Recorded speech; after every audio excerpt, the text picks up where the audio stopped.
दोस्तों नमस्कार, मैं सौरभ गोस्वामी। हम लोग मेहरौनी में इस समय घूम रहे हैं, गांव गांव जा रहे हैं, लोगों की के साथ चर्चा कर रहे हैं, उनकी समस्याएं सुन रहे हैं, विकास क्या हुआ उसके बारे में बात कर रहे हैं, चुनावी जो मुद्दे बन रहे हैं उसके बारे में बात कर रहे हैं। मेहरौनी में जितना बड़ा मुद्दा रमेश खटीक का जेल में जाना है, उतना ही बड़ा मुद्दा है ललितपुर से लेकर मेहरौनी तक की सड़कें।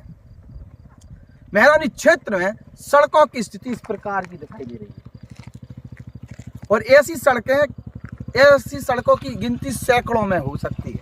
गांव गांव की सड़कें, कुछ सड़कें हम लोगों ने देखी हैं और उन सड़कों की स्थिति वास्तविकता में बहुत खराब है और करने के लिए बहुत कुछ था।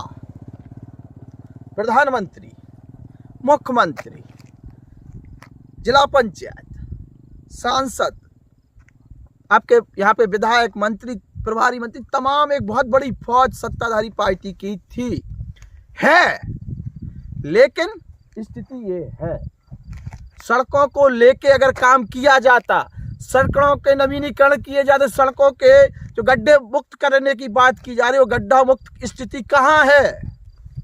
एक सड़क पे हम लोग घूम रहे थे, कल एक बीजेपी के नेता बड़े दहाड़ रहे थे, उन्होंने कहा कि हमने एक सड़क को खर्च करने में करीबन 4 करोड़ से अधिक का उसको गड्ढा मुक्त कराया है। वहीं खड़े लोगों ने कहा गड्ढा मुक्त कराया, तो कहाँ गया गड्ढा मुक्त? सड़कों में गड्ढे क्यों हैं? गड्ढा मुक्त हुआ और फिर गड्ढे हो गए। जुम्मा 3 महीने पहले की एक घटनाक्रम बताया जा रहा है। आप सोचिए, भ्रष्टाचार किस चरम पे है। एक सड़क बनाकर भ्रष्टाचार करता है, आरोप लगाते हैं। एक भ्रष्टाचार इस प्रकार का, तो मेंटेनेंस में व्यवस्था करके भ्रष्टाचार किया जाता है। आखिर गड्ढा मुक्त किया गया तो गड्ढे मुक्त हुए क्यों नहीं? ये स्थिति क्यों है? ये स्थिति क्यों है? मेहरौनी की जनता नेताजीवी परजीवी से पूछ रही है, बताइए साहब क्या किया?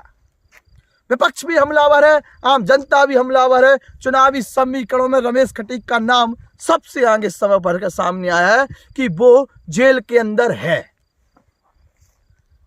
कहीं ना कहीं उसने किसी ना किसी माध्यम से लोगों की मदद किस लिए है। मंत्री मनोहर लाल पंत एक लंबे समय से राजनीति में सक्रिय हैं। मेहरौनी की जनता जनार्दन के लिए लगातार वो क्षेत्र में, जब विपक्ष में थे, आवाज उठाते ही थे, क्षेत्र में लगे रहते थे और जब उन्हें मौका मिला तो जितना हो सकता था प्रयास किए गए।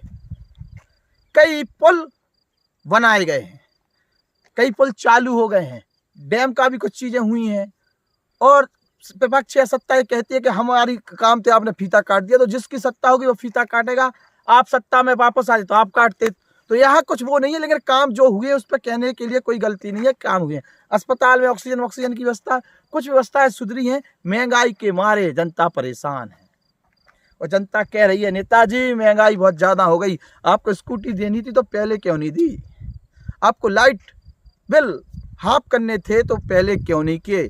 पुराने लाइट बिल माफ करेंगे कि नहीं करेंगे, इस पर भी पूछ रही है। सम्मान निधि की भी बात की है कि उन्होंने सम्मान निधि डबल कर दी।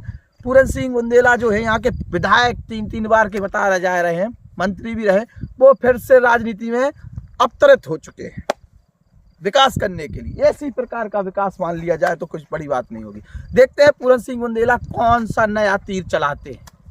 कुछ कर पाते हैं कि केवल नेता जो भी जो फोटो खिंचा के चले जाते हैं, वैसा कुछ है। जनाधार बचा भी है कि जनाधार सटक गया है, ये देखने वाली बात होगी।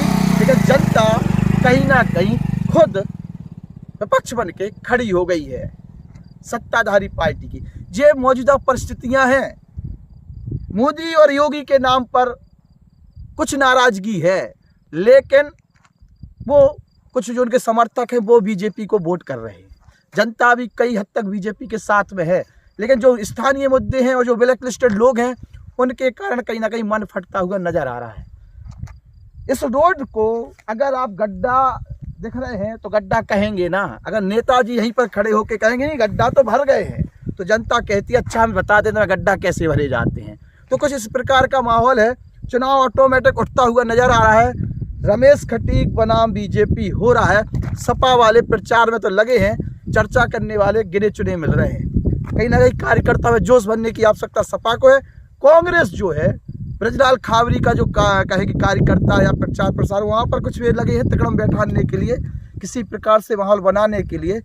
सब अपनी अपनी रणनीति बना रहे हैं। सपा वाले अपनी बना रहे हैं, कांग्रेस वाले अपनी बना रहे हैं, लेकिन चर्चाओं में जो चुनाव में है वो रमेश खटीक जेल में जाने वाला मुद्दा है। और रमेश खटीक को नेता बनाने वाले मंत्री मनोहर लाल पंथ या सत्ताधारी पार्टी के नेता हैं। कुछ मीडिया वाले भी हैं, जबरदस्त तरीके से मीडिया ने रमेश खटीक के खिलाफ में छापा है, छप रहे हैं और वो उनके लिए पॉजिटिव चला गया।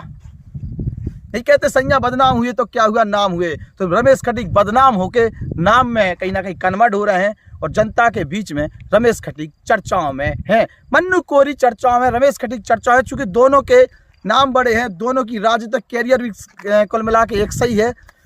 काम जो पावर में रहता है वो करता है, जो पावर में रहता है अगर वो काम करता है तो उसकी भी चर्चा की जा रही है। रमेश खटीक के काम भी गिरे जा रहे हैं, मंत्री के भी काम के बारे में लोग चर्चा कर रहे हैं। देखते हैं इन दोनों में कौन चुनकर लखनऊ जाता है। लेकिन गड्ढा मुक्त के नाम पर इसी प्रकार के गड्ढे आपको दिखाई दे रहे होंगे। और हम इस समय हैं, आपको बताया कि बनियाना का क्षेत्र है, वहाँ पर हमें यहाँ से निकलते हैं, एक और बड़ा गांव है, वहाँ पर हम लोग निकलते हैं। नेताजी की गाड़ी आ रही है, हमने आपको बता दिया। नमस्कार।